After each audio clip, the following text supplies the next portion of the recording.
श्रीकृष्णं वन्दे जगद्गुरुम् इदं श्री सद्गुरुवे नमः। वाङ्मय नंबर 4 साधना पद्धतियों का ज्ञान और विज्ञान ऑडियो नंबर 12। पिछले ऑडियो में गुरुदेव ने हमें समझाया कि सचेतन मन को शिक्षा, स्वाध्याय, सत्संग, चिंतन, मनन आदि द्वारा प्रशिक्षित एवं परिष्कृत किया जा सकता है, पर अचेतन मन पर इन प्रक्रियाओं का बहुत थोड़ा प्रभाव पड़ता है। उसे निरंतर के दीर्घकालीन योगाभ्यास ही प्रभावित करते हैं। साथ ही गुरुदेव ने हमें यह भी समझाया कि अपने संबंध में हम जैसी भी मान्यताएं अचेतन में जमी हुई होंगी, हमारा जीवन शकट उसी दिशा में अग्रगामी होगा और परिस्थितियां उसी प्रकार की बनती ढलती चली जाएंगी। अंत में गुरुदेव ने हमें यह भी समझाया कि व्यक्ति की मूल सत्ता प्राण चेतना को ऊंचा उठाने की बात सामने हो तो फिर अंतःकरण को परिष्कृत करने के अतिरिक्त और कोई चारा नहीं है। इसका प्रथम उपाय है स्वाध्याय, सत्संग, मनः चिंतन और दूसरा चरण है तप। अब क्रमशः आगे। उजला पहलू यह है कि मानवीय अंतराल में एक से एक अद्भुत क्षमता केंद्र प्रसुप्त स्थिति में पड़े हैं। यही देवी देवता हैं। इन्हें साधना पुरुषार्थ में उसी प्रकार बलिष्ठ बनाया जा सकता है जैसे व्यायाम से मांसपेशियों को और अध्ययन से मस्तिष्कीय ज्ञान कोशों को। कारण शरीर का व्यायाम भी तप साधन है। इससे देव संस्थानों को जागृत होने का अवसर मिलता है। देवताओं की सुषुप्ति और जागृति के रोचक कथानक पुराण साहित्य में भरे पड़े हैं। आषाढ़ सुदी एकादशी देवशयनी मानी जाती है और पूरे 4 महीने गहरी निद्रा का आनंद लेकर कार्तिक सुदी एकादशी को देव उठनी देवोत्थान पर मनाया जाता है। विष्णु भगवान शेषनाग पर निरंतर शयन ही करते रहते हैं। उनकी यह निद्रा भंग न होने पाए इसलिए लक्ष्मी जी पैर दबाती और नारद जी चवर ढुलाते रहते हैं। शरीर में कुंडलिनी महाशक्ति सदा सोती ही रहती है। बड़े प्रयत्न पूर्वक कुंडलिनी जागरण होता है। षट चक्र तथा दूसरे शक्ति संस्थान मूर्छाग्रस्त ही रहते हैं। वेदन क्रिया द्वारा उनके स्फुरण उत्पन्न की जाती है। इन समस्त प्रतिपादनों के पीछे एक ही रहस्य है कि अणु ऊर्जा की तरह इस समस्त विश्व के जड़ चेतन में क्षमता तो अजस्र मात्रा में भरी पड़ी है, पर उसका उपयोग तभी हो सकता है जब जागरण के लिए प्रबल पुरुषार्थ किया जाए। इसी प्रयास को तप साधना कहते हैं। तप से अपने ही अंतस के प्रसुप्त को जागृत किया जाता है और उसके फलस्वरूप दिव्य अनुदानों वरदानों का प्रतिफल मिलता है। यही देवाराधन का उजला पक्ष है। इस मान्यता के पीछे तर्क भी है और तथ्य भी। साधना में सिद्धि मिलने वाली मान्यता इस आधार पर पूर्णतः प्रामाणिक मानी जा सकती है। संक्षेप में चेतना के भाव पक्ष को उच्च स्तरीय उत्कृष्टता के साथ एकात्म कर देने को योग कहते हैं। यह आस्थाओं एवं आकांक्षाओं का परिष्कार है। योगी की मनोभूमि इसी प्रकार की होती है। वह शरीरगत तथा मनोगत वासनाओं तृष्णाओं की उपेक्षा करता है, उन्हें तुच्छ नगण्य मानता है। तीनों ऐषणाओं से उसे सहज विरति होती है। उसे कण कण में परमेश्वर दिखाई पड़ता है। हर किसी से प्रेम करने को जी करता है। इस प्रेम में दुलार और सुधार का संतुलित और समुचित समन्वय दूरदर्शी विवेक के आधार पर किया गया होता है। योगी की संकीर्ण स्वार्थपरता मिट जाती है। विश्व नागरिक अपने को मानता है। वसुदैव कुटुंबकम की दृष्टि रहती है और प्राणी मात्र के साथ आत्मीयता का सूत्र जुड़ जाता है। विचारणा में उत्कृष्टता और क्रिया पद्धति में आदर्शवादिता का अधिकाधिक समन्वय होता चलता है। व्यष्टि, समष्टि और प्रकृति के गति चक्र को समझ लेने के कारण उसे किसी भी प्रिय अप्रिय स्थिति में असंतुलन ग्रसित नहीं होना पड़ता है। कमल पत्रवत स्थिति बनी रहती है। खिलाड़ी की तरह रंगमंच पर अभिनय करने वाले नट की तरह वह अपने प्रयास तो पूरे करता है, पर हार जीत का मान अपमान का बोझ नहीं ओढ़ता। जब खेल ही खेलना है तो हर स्थिति में विनोद ही विनोद की मनःस्थिति क्यों न रखी जाए। योगी इसी तरह सोचने का अभ्यास कर लेता है। तपस्वी की गतिविधियों में प्रखरता की ज्योति जगमगाती देखी जाती है। शरीर में आलस्य फटकने नहीं पाता। नियमितता और समय व्यवस्था का सदा ध्यान रहता है। सक्रियता और स्फूर्ति से अंग प्रत्यंग गेंद की तरह उछलते रहते हैं। मन को प्रमाद करने का अवसर नहीं मिलता। हर काम में मनोयोग का समावेश रहने से वे सभी दर्शनीय और प्रशंसनीय बन पड़ते हैं। मन और बुद्धि का आधा अधूरा प्रयोग करने वाले दीर्घसूत्री ही भूले करते और भटकते देखे जाते हैं। जिसने मानसिक जागरूकता बनाए रहने का अभ्यास कर लिया है, ऐसा मेधावान हर बात पर गहराई में सोचता है, विवेकपूर्ण दूरदर्शी निर्णय करता है और जो हाथ में लिया है उसे सफल बनाकर रहता है। शरीर और मन को सर्कस के जानवरों की तरह साध लेने पर वे कितने उपयोगी सिद्ध होते हैं, इसे तपस्वी रीति नीति अपनाने वाले का जीवन विकास क्रम देखकर सहज ही समझा जा सकता है। तपस्वी न्यूनतम समय और धन में निर्वाह की योजना बनाता है। फलतः उसे अपनी तृष्णा विलासिता पर खर्च होने वाली शक्तियों को बचाने और उन्हें महत्वपूर्ण परमार्थ प्रयोजनों में लगा सकने का अवसर मिल जाता है। महामानवों में से प्रत्येक को संकीर्ण स्वार्थपरता की जंजीरें तोड़नी पड़ी हैं।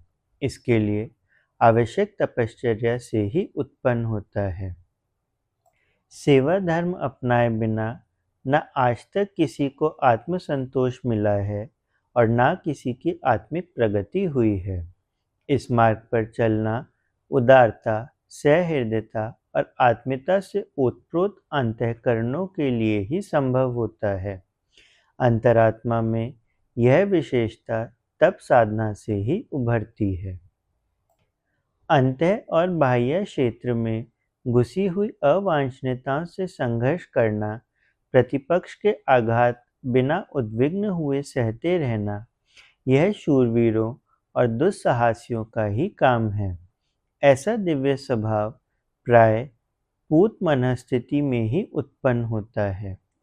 निकृष्टताओं को उत्कृष्टताओं के साथ जोड़ देने का प्रयोजन तभी पूरा होता है जब तप में कष्ट साध्य परिस्थितियों से रस आने लगे और उस मार्ग पर चलने में अपना वास्तविक हित दृष्टिगोचर होने लगे। धातुओं के टुकड़े जोड़ने में वेल्डिंग प्रक्रिया काम में लाई जाती है। तप को आत्मा और परमात्मा को एक सूत्र में जोड़ देने वाली वेल्डिंग पद्धति कह सकते हैं। खदान में से कच्चा लोहा निकलता है, तब उसमें मिट्टी का बहुत बड़ा भाग मिला रहता है। इसे बार बार भट्टियों में डालकर शुद्ध किया जाता है। इसी क्रम के बार बार चलने से उसे फौलाद स्टेनलेस स्टील बनने का अवसर मिलता है। रसायन शास्त्री अभ्रक जैसी सामान्य वस्तु को बार बार अग्नि संस्कार से उसे रसायन बना देते हैं। धातुओं के जरण मरण की, विषों के संशोधन करने की, लगातार घोटने पीसने की विधियां चिकित्सा क्षेत्र के रसायन शास्त्र में आती हैं। स्वभाव और संस्कारों की घुटाई पिसाई को तपश्चर्या कहा जाता है। एक में पदार्थ को कष्ट साध्य परिस्थिति में प्रवेश करके अपना महत्व बढ़ाना पड़ता है। दूसरे में व्यक्ति को स्वेच्छापूर्वक उच्च स्तरीय प्रयोजनों में अपने ऊपर नियंत्रणों, प्रतिबंधों और सत्प्रयोजनों के लिए आवश्यक कठिनाइयों शिरोधार्य करनी होती है। तपस्या इसी को कहते हैं। रंगाई से पहले धुलाई आवश्यक होती है।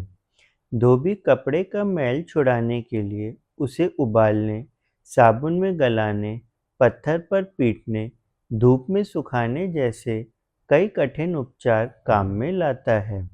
यदि ऐसा ना किया जाए तो कपड़े की मलिनता दूर ना होगी, वह धवल उज्ज्वल दिखाई ना पड़ेगा, रंग तो उस पर चढ़ेगा ही नहीं।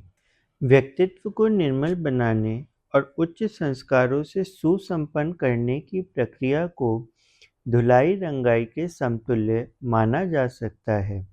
सोने को शोधने से लेकर आभूषण बनाने तक की प्रक्रिया में लगातार अग्नि संपर्क और हथौड़ी की चोटें सहनी पड़ती हैं। इससे इनकार करने पर उसे गले का आभूषण और मस्तक का अलंकार बनने का अवसर नहीं मिल सकता।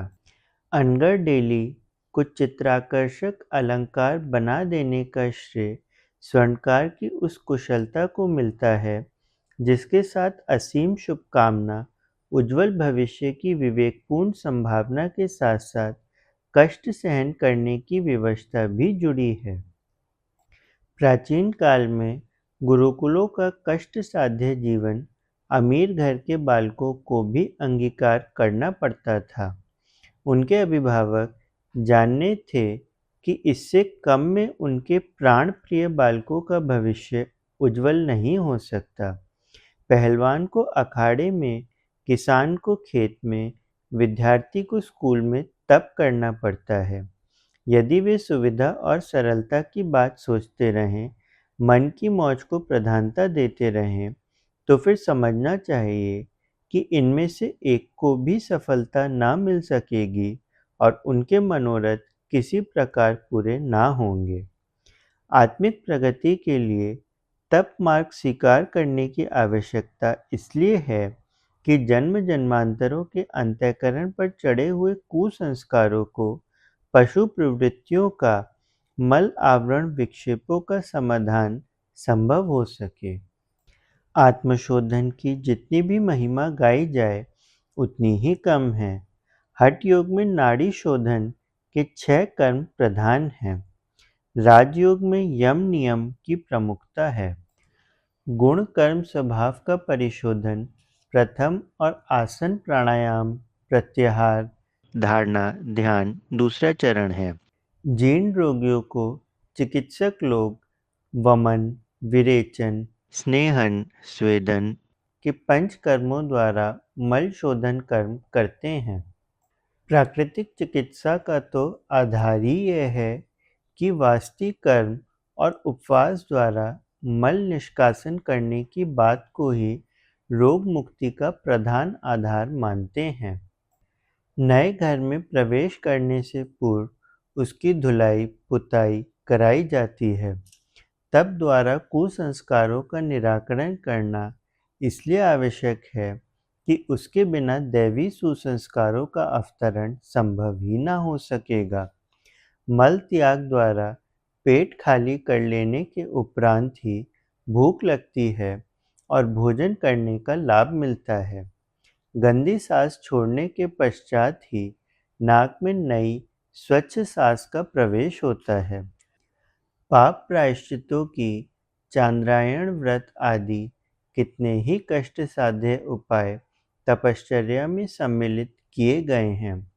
अपने गुप्त पापों को किसी विश्वस्त मार्गदर्शक के सम्मुख खोलकर रख सकने का साहस भी तपश्चर्या का ही एक अंग माना गया है। कषाय कल्मषों का दबाव अंतःकरण पर से हट जाने पर उसमें सन्निहित दिव्य शक्तियों का उभार अनायास ही होने लगता है। दर्पण स्वच्छ कर देने पर मुख साफ दिखने लगता है। स्वच्छ जल में ही प्रतिबिंब देखा जा सकता है। अंगारे पर चढ़ी हुई राख की परतें यदि हटा दी जाएं, तो उस पर छाई हुई कालिमा एवं तेजहीनता दूर हो जाएगी और अंगारा अपनी ऊष्मा एवं आभा सहित पूर्व स्थिति में आ जाएगा। जंग छुड़ा देने पर लोहा भी चांदी जैसे चमकने लगता है। यह कार्य तप साधना से ही संभव होता है। मानवीय व्यक्तित्व को विभूतियों की रत्न राशि का भंडार कहा जा सकता है। शरीर को साध लेने वाले कितने प्रतिभाशाली, बलिष्ठ, सुंदर एवं दीर्घजीवी होते हैं, यह सभी जानते हैं और यह किसी से भी छिपा नहीं है कि सशक्त, स्फूर्तिवान शरीर वाले कितनी सांसारिक सफलताएं प्राप्त करते हैं। कहना ना होगा कि शरीरगत दिव्य क्षमताओं को विकसित कर सकना तप साधना द्वारा संभव हो सकता है। शरीर के अंग प्रत्यंगों पर उसकी गतिविधियों पर नियंत्रण कर लेने से शारीरिक विद्युत का संचय और उपयोग सीख जाने से मनुष्य अपनी इतनी विशेषताएं, असमानताएं प्रदर्शित कर सकता है, जिन्हें देखकर लोग आश्चर्यचकित होने लगते हैं। मस्तिष्कीय शक्तियों की खोजबीन करने वाले वैज्ञानिक खोपड़ी में रखे हुए इस छोटे से किंतु अत्यंत रहस्यमय कंप्यूटर की महत्ता और संभावना पर विचार करते करते दंग रह जाते हैं। साधारणतया मस्तिष्क सोचने समझने के काम आने वाला अवयव मात्र है, पर गंभीरता से देखने पर पता चलता है कि दैनिक जीवन में तो मस्तिष्क का 7% भाग ही काम आता है।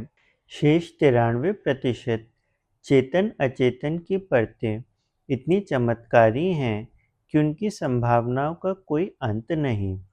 इन दिनों मनुष्य की अतीन्द्रिय क्षमता के संबंध में parapsychology, neurology, metaphysics, occult science आदि के क्षेत्रों में गहरी खोजें हो रही हैं और इस निष्कर्ष पर पहुंचा जा रहा है कि मानवीय मस्तिष्क जादू का पिटारा है। उसमें भरे हुए रहस्य घटकों को समझा उभारा जा सके तो अब तक हुई भौतिक प्रगति से असंख्यों गुने आधार हर व्यक्ति में भरे पूरे पाए जा सकते हैं।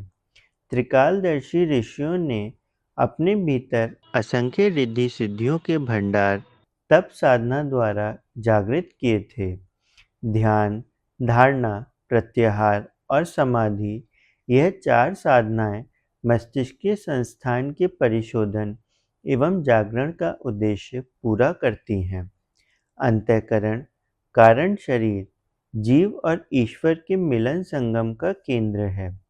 तप साधना द्वारा अंतरात्मा को परमात्मा स्तर तक पहुंचाया जा सकता है और वह स्थिति पैदा की जा सकती है कि ईश्वर साक्षात्कार का, आत्म साक्षात्कार का परमानंद लाभ लिया जा सके। ईश्वर ही इस सृष्टि का अधिपति और सृष्टि की समस्त संपदाओं का स्वामी है। उसके साथ यदि गहन संपर्क संभव हो सके, आत्मीयता जुड़ सके, तो फिर पारस्परिक आदान प्रदान में कोई कमी कोताही नहीं रहती।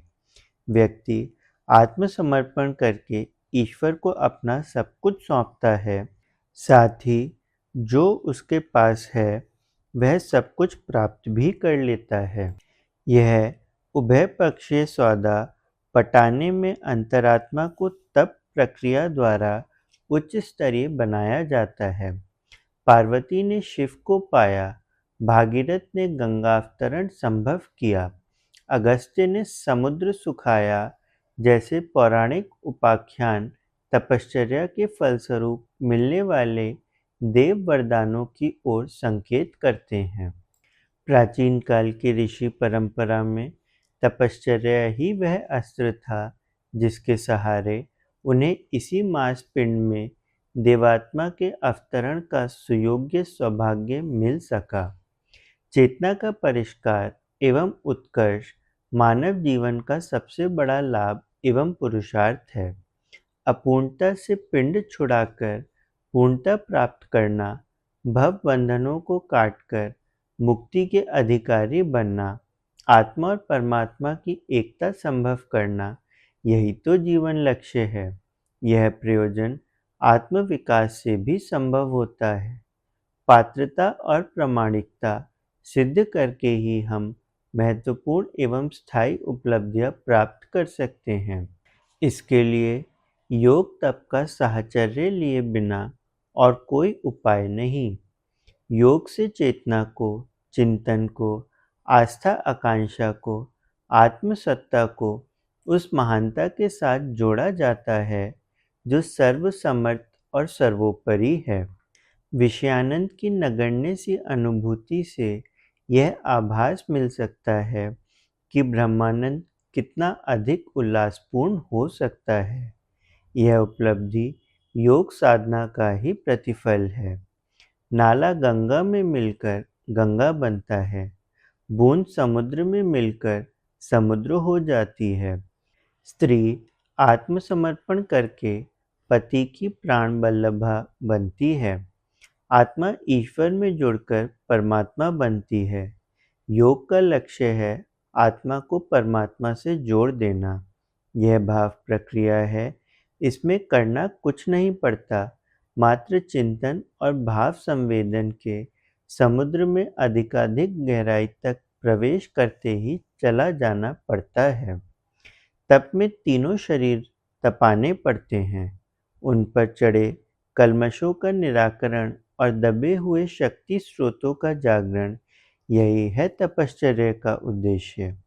हम योग और तप का महत्व समझें, उनकी ओर कदम बढ़ाएं, तो इसी जीवन में उतना कुछ प्राप्त कर सकते हैं जिस पर संसार भर के विलास वैभव को निछावर किया जा सके।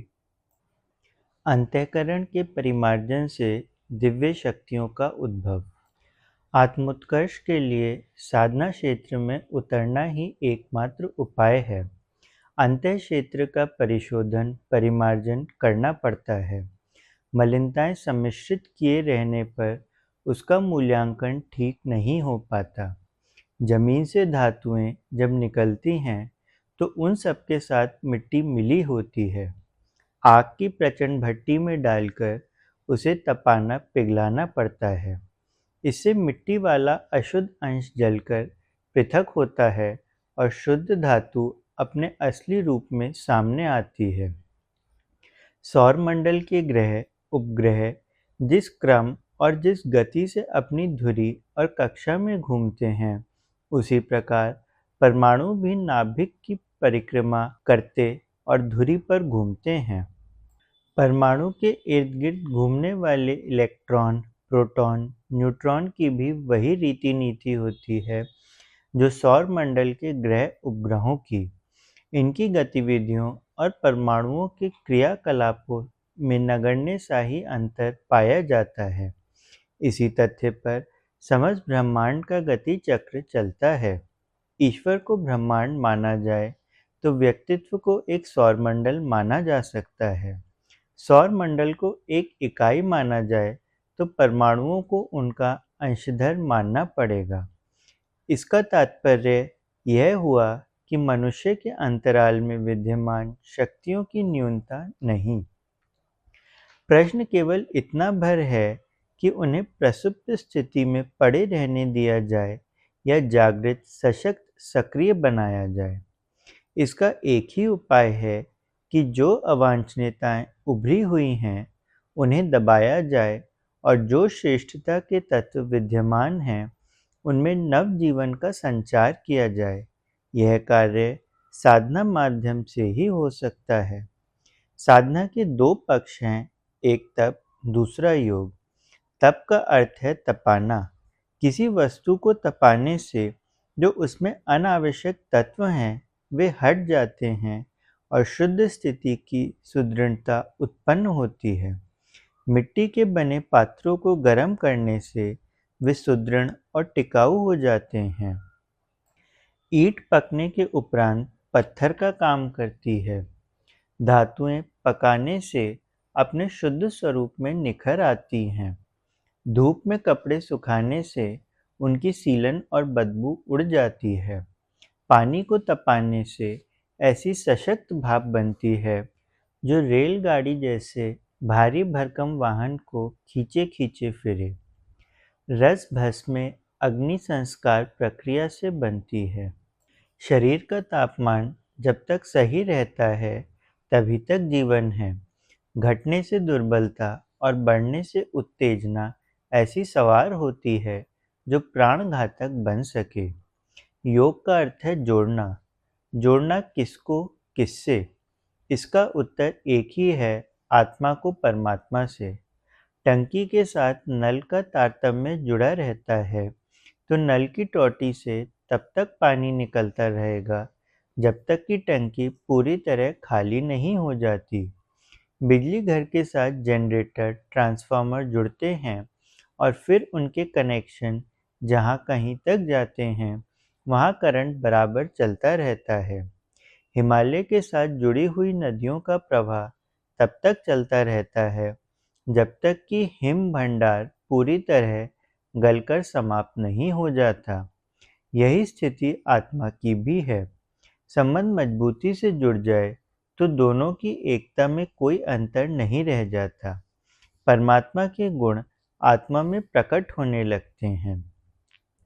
तप में तितिक्षा द्वारा अपने को तपाना और दुर्गुणों को जलाना पड़ता है। इसमें दोष, दुर्गुणों, कुसंस्कारों को जलाकर व्यक्तित्व में सन्निहित श्रेष्ठता के तत्वों को उजागर करना पड़ता है। शुद्ध स्थिति में पहुंचने पर वस्तु का मूल्य अनायास ही अत्यधिक बढ़ जाता है। कोयले का शुद्ध स्वरूप हीरा है। भाप से उड़ाया हुआ पानी डिस्टिल्ड वाटर कहलाता है और औषधि के समतुल्य उपयोग किया जाता है। मनुष्य की उत्कृष्टता दुर्गुणों के छिद्रों से होकर बह जाती है। यदि उन्हें रोक दिया जाए, तपाकर मजबूत टाके लगें, बर्तन जैसा बना दिया जाए, तो फिर प्रवाह की निरर्थकता का खतरा नहीं रहता। योग में जब परमात्मा सत्ता के साथ आत्मसत्ता की घनिष्ठता होती है, तो द्वैत मिटकर अद्वैत बन जाता है। परमात्मा की सभी विशेषताएं आत्मा में अवतरित होने लगती हैं। नाला जब नदी में मिल जाता है, तो उसका गंदा जल भी गंगा जल के सदृश पवित्र मान जाने लगता है। आग में जब ईंधन पड़ता है, तो दोनों की घनिष्ठता एक रूप में प्रकट होती है। ईंधन भी आग की तरह जलने लगता है और कुछ क्षण पहले जो लकड़ी सा नगण्य था, वही अग्नि के गुणों से भर जाता है और उसे कोई छूने का साहस नहीं करता। बेल में निजी गुण जमीन पर फैलने का है, पर जब वह पेड़ से लिपट जाती है तो उतनी ही ऊपर उठ जाती है जितना लंबा कि पेड़ होता है। बांसुरी जब अपने को पोला कर देती है, अपनी निजी अहंता का परित्याग कर देती है, तो वंशी के रूप में विकसित हो जाती है और वादक द्वारा छेड़े गए मधुर स्वर उसमें से निनादित होते हैं। व्यक्ति काया की दृष्टि से ही जीवधारी रहता है, पर गुण कर्म स्वभाव से वह ईश्वरवत हो जाता है। तपस्वी को अपनी अवांछनीय आदतों से संघर्ष करना होता है और उन्हें परास्त करना पड़ता है।